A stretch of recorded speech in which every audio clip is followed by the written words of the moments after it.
بسم اللہ الرحمن الرحیم۔ آج ہم پارہ نمبر 15 کے اہم مضامین کا خلاصہ دیکھیں گے۔ سورۃ الاسراء۔ سورہ اسراء مکی ہے، اس میں 111 آیات اور 12 رکوع ہیں۔ اسراء کا معنی ہے رات کو لے جانا، چونکہ اس سورت میں واقعہ معراج کا ذکر ہے، جس میں ہمارے آقا صلی اللہ علیہ وآلہ وسلم کو رات کے وقت مسجد حرام سے مسجد اقصیٰ اور پھر وہاں سے آسمانوں پر لے جایا گیا تھا، اس لیے اسے سورہ اسراء کہا جاتا ہے۔ یہ واقعہ حضور اکرم صلی اللہ علیہ وسلم کا بہت بڑا معجزہ تھا اور آپ کے لیے بہت بڑا اعزاز تھا۔ یہ اعزاز انسانوں میں ہمارے آقا صلی اللہ علیہ وسلم کے سوا کسی کو حاصل نہیں ہوا۔ یہ واقعہ بیداری کی حالت میں پیش آیا۔ اگر یہ نیند کی حالت میں پیش آیا ہوتا تو اسے اتنے اہتمام کے ساتھ قرآن کریم میں ذکر نہ کیا جاتا اور نہ ہی مشرکین اسے جھٹلاتے، کیونکہ خواب میں تو اس واقعہ سے بھی زیادہ عجیب و غریب واقعات اور مناظر انسان دیکھتا ہے اور کوئی بھی اسے جھوٹا نہیں کہتا۔ اس صورت کی پہلی آیت میں اسی واقعہ کی طرف اشارہ ہے۔ واقعہ معراج کے علاوہ جو اہم مضامین اس صورت میں بیان ہوئے ہیں وہ درج ذیل ہیں۔ نمبر 1، بنی اسرائیل کو پہلے سے بتا دیا گیا تھا کہ تم ملک شام میں دوبارہ فساد مچاؤ گے اور دونوں بار ہم بطور سزا کے تمہارے اوپر اپنے بندوں کو مسلط کر دیں گے۔ چنانچہ پہلی مرتبہ جب انہوں نے تورات کی مخالفت کی اور حضرت شعیب علیہ السلام جیسے انبیاء کو ناحق قتل کیا تو ان پر بخت نصر اور اس کے لشکر کو مسلط کر دیا، جو پورے ملک میں ایک کنارے سے دوسرے کنارے تک پھیل گئے۔ انہوں نے علماء اور رؤساء کو قتل کر دیا، تورات جلا ڈالی، بیت المقدس کو ویران کر دیا اور بہت سارے اسرائیلیوں کو گرفتار کر کے لے گئے۔ دوسری بار یہودیوں نے کا فتنہ فساد اس وقت عروج کو پہنچ گیا جب انہوں نے حضرت زکریا اور حضرت یحییٰ علیہ السلام کو شہید کر، اور وہ گناہوں میں اس حد تک بڑھ گئے کہ اب کی بار بابل کا ایک بادشاہ جسے بردوس یا خردوس کا نام سے یاد کیا جاتا ہے ان پر مسلط کر دیا گیا۔ یہی فتنہ فساد یہود کی تاریخ رہی ہے۔ نبی کریم صلی اللہ علیہ وسلم کے زمانے میں بھی انہوں نے اپنے آبا کی روایت کے مطابق جب جرائم و سازشوں کی راہ اختیار کی تو ان پر مسلمانوں کا غلبہ عطا کر دیا، جنہوں نے انہیں جزیرہ عرب سے نکال باہر کیا۔ ماضی قریب میں ہٹلر ان کے لیے خدائی کوڑا ثابت ہوا، جس نے بے شمار یہودیوں کو قتل کیا اور بے شمار کو زندہ جلا ڈالا۔ آج پھر ان کا فتنہ و فساد عروج تک پہنچ گیا ہے۔ اب دیکھیے ان پر اللہ کا قہر کب نازل ہوتا ہے۔ نمبر 2، قرآن کریم کی عظمت، انسان کی فطرت و طبیعت میں داخل جلد بازی اور ہر انسان کے ساتھ اس کے عمل اور نتائج عمل کے لازم ہونے کا ذکر کرنے کے بعد اجتماعی زندگی کے تقریباً 113 اسلامی آداب اخلاق بیان کیے گئے ہیں۔ حقیقت میں اخلاق و آداب ہی کی وجہ سے کوئی امت اور فرد عزت اور عظمت کا مستحق بنتے ہیں۔ بعض حضرات نے ان آداب کو معراج کا پیغام بھی قرار دیا ہے۔ یہ آداب جو آیت نمبر 23 سے آیت نمبر 39 تک مذکور ہیں درج ذیل ہیں۔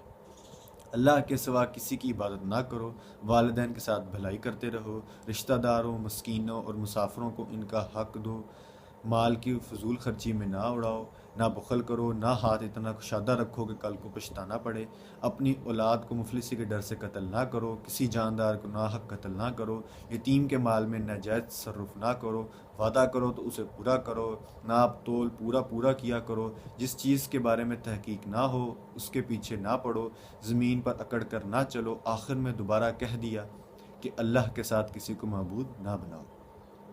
مشرکین کے بارے میں بتا دیا گیا کہ وہ اللہ کی طرف بیٹیوں کی نسبت کرتے ہیں، اخروی زندگی کا انکار کرتے ہیں اور بڑے تعجب سے کہتے ہیں کہ کیا جب ہم مر کر بسیدہ ہڈیاں اور چور چور ہو جائیں گے تو کیا ہمیں نئے سرے سے پیدا کیا جائے گا؟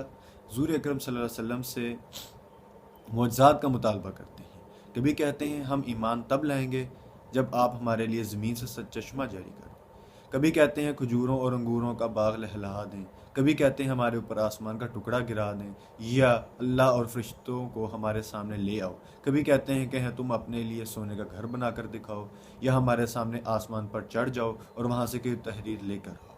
علاوہ ازیں اس صورت میں قرآن کریم کی عظمت و صداقت، اس کے نزول کے مقاصد، اس کے معجزہ ہونے پر اللہ کی طرف سے انسان کو تکریم دیے جانے، اسے روح اور زندگی جیسی نعمت کے عطا ہونے، نبی کریم صلی اللہ علیہ وسلم کو نماز تہجد کا حکم دیے جانے، حضرت موسیٰ علیہ السلام اور فرعون کا قصہ اور قرآن کریم کے تھوڑا تھوڑا نازل ہونے کی حکمت جیسے مضامین بھی مذکور ہیں۔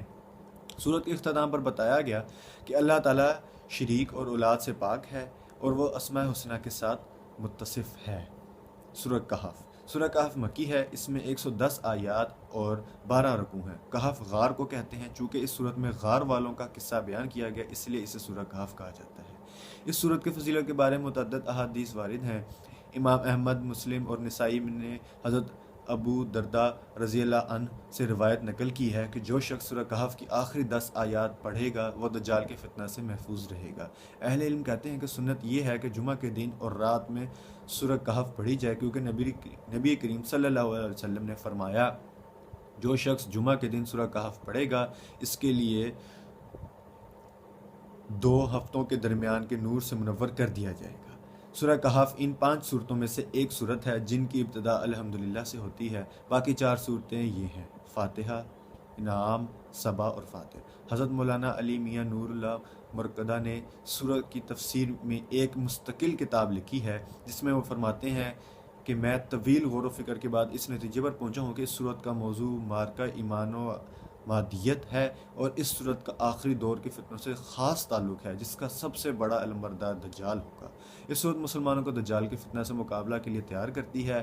اس صورت میں جتنے اشارے، واقعات اور مثالیں گزری ہیں وہ سب ایمان اور مادیت کی کشمکش کو بیان کرتی ہیں۔ سورہ کہف میں 3 قصے اور 3 تمثیلیں بیان ہوئی ہیں۔ پہلا قصہ اصحاب کہف کا ہے۔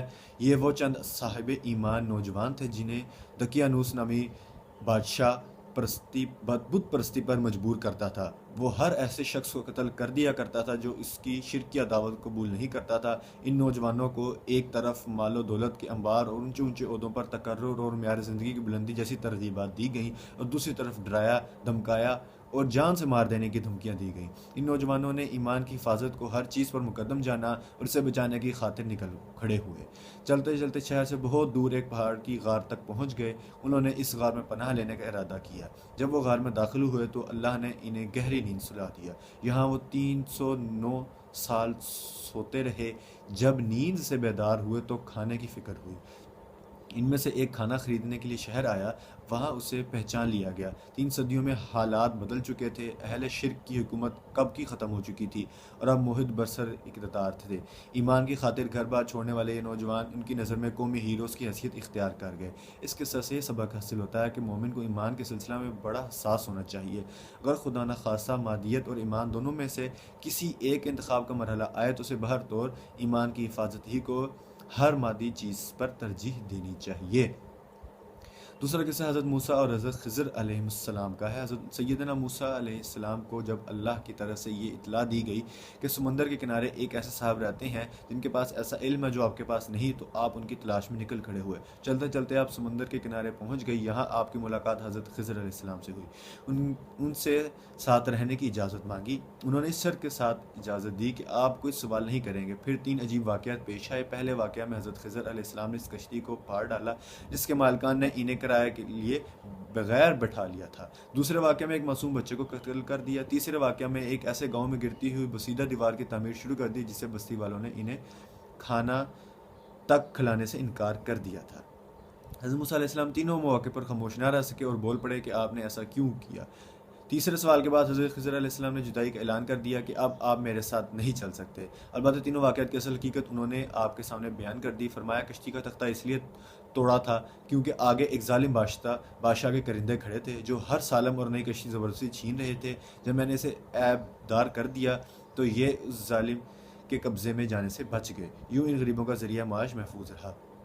بچے کو اس لیے قتل کیا کیونکہ وہ بڑا ہو کر والدین کے لیے بہت بڑا فتنہ بن سکتا تھا۔ اس کی وجہ سے ممکن تھا وہ انہیں کفر کی نجاست میں مبتلا کر دیتا، جبکہ اللہ نہیں چاہتا تھا کہ اس کے انتہائی نیک والدین محض اس کی محبت میں ایمان تک سے محروم ہو جائیں۔ اس لیے اللہ نے اسے مارنے کا اور اس کے بدلے انہیں با کردار اور محبت و اطاعت کرنے والی اولاد فرما دی۔ گرتی ہوئی دیوار اس لیے تعمیر کی کیونکہ وہ جو 2 یتیم بچوں کی ملکیت تھی۔ اس کے والدین اللہ کے نیک بندے تھے۔ دیوار کے نیچے خزانہ پوشیدہ تھا۔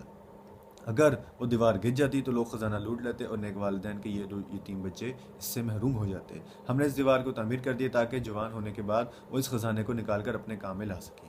حضرت موسیٰ خضر علیہ السلام کے واقعے سے ہمیں یہ سبق ملتا ہے کہ ہمارے سامنے شب و روز جو واقعات پیش آتے ہیں، کسی کو جوانی یا بچپن میں موت آ جاتی ہے، کوئی حادثہ کا شکار ہو جاتا ہے، کوئی زخمی ہو جاتا ہے، کسی کی عمارت گر جاتی ہے، کسی کا چلتا ہوا کاروبار ٹھپ ہو جاتا ہے، تو ان تمام واقعات کے پس پردہ 2 بڑی عجیب و غریب حکمتیں اور حقائق پوشیدہ ہوتے ہیں۔ اس دنیا کے ظاہر و باطن میں بڑا اختلاف ہے۔ انسان کی نظر ظاہر میں الجھی رہتی ہے اور باطنی رازوں کے ادراک سے اس کی عقل قاصر رہ جاتی ہے۔ ایک قصہ مادیت کے ان علمداروں کی تردید کرتا ہے جو ظاہر ہی کو سب کچھ سمجھتے ہیں اور اس کے پس پردہ کسی حکیم و خبیر کی حکمت کے وجود سے انکار کرتے ہیں۔ تیسرا قصہ ذوالقرنین کا ہے، لیکن اسے انشاءاللہ ہم 16ویں پارہ کے اہم مضامین میں ذکر کریں گے۔ ان واقعات کے علاوہ 3 مثالیں بھی سورہ کہف میں ذکر کی گئی ہیں۔ پہلی مثال ایک قصہ کی صورت میں پیش کی گئی ہے۔ یہ قصہ ایک شخص کا ہے جو 2 انتہائی ثمر بار اور قیمتی باغوں کا مالک تھا۔ ان باغات کے علاوہ مال و دولت کے حصول کے کئی دوسرے اسباب بھی ان کے لیے مہیا ہو گئے تھے۔ دولت کی کثرت سے اسے فخر اور غرور میں مبتلا کر دیا۔ وہ بڑے بڑے دعوے کرنے لگا اور یہ غلط فہمی ہوئی کہ یہ ثروت غنا اسے ہمیشہ حاصل رہے گی، اس پر کبھی بھی زوال نہیں آئے گا۔ اس کا خیال تھا کہ وہ اول تو قیامت قائم ہی نہیں ہوگی، اور اگر ہو بھی وہ مجھے خوشحالی حاصل رہے گی۔ اس کے صاحب ایمان دوست نے اسے سمجھانے کی کوشش کی کہ اسباب کو خدا کا درجہ مت دو، انہیں سب کچھ نہ سمجھو، اللہ کو ہرگز نہ بھولو، اس کائنات میں وہی کچھ ہوتا ہے جو وہ چاہتا ہے۔ لیکن دولت نے اس کی آنکھوں پر ایسی پٹی باندھ دی کہ سورج سے بھی زیادہ یہ روشن حقیقت اس کی سمجھ میں نہ آ سکی۔ پھر اللہ کا عذاب آیا اور اس کے باغات جل کر کوئلہ ہو گئے۔ تباہی و بربادی کے بعد جو پچھتانے کے لیے لگا، اے کاش میں نے شرک نہ کیا ہوتا اور اسباب کو خدا کا درجہ نہ دیا ہوتا، مگر اسے پچھتاوا اور اسے کام نہ آیا۔ دوسری مثال جو بیان کی گئی ہے وہ خود باری تعالیٰ نے یوں بیان فرمائی ہے، اور ان کے سامنے دنیا کی زندگی کی مثال بیان کر دو۔ اس کی مثال ایسی ہے جیسے زمین کی رویدگی کا معاملہ۔ آسمان سے ہم نے پانی برسایا اور زمین کی رویدگی سے اس سے مل جل کر ابھرتی ہے اور خوب پھلی پھول لی۔ پھر کیا ہوا؟ یہ ہوا سب کچھ سوکھ کر چورا چورا ہو گیا، ہوا کے جھونکے اسے اڑا کر منتشر کر رہے ہیں، اور کون سی بات ہے جس کے کرنے پر اللہ قادر نہیں۔ تیسری مثال تکبر و غرور کی ہے، اسے حضرت آدم علیہ السلام کے ساتھ ابلیس کا قصہ میں بیان کیا گیا ہے۔ جب اس نے کبر و غرور کی وجہ سے اللہ کے حکم کے باوجود حضرت آدم علیہ السلام کے سامنے سجدہ کرنے سے انکار کر دیا۔ اس کا خیال تھا کہ میں افضل ہوں، اور یہ کیسے ممکن ہے کہ افضل مفضول کے سامنے سجدہ کرے۔ اس قصہ کے ضمن میں انسان کو سمجھایا گیا کہ وہ کبھی بھی فخر اور گھمنڈ میں مبتلا نہ ہو، وہ اللہ کے حکموں کے سامنے منطق نہ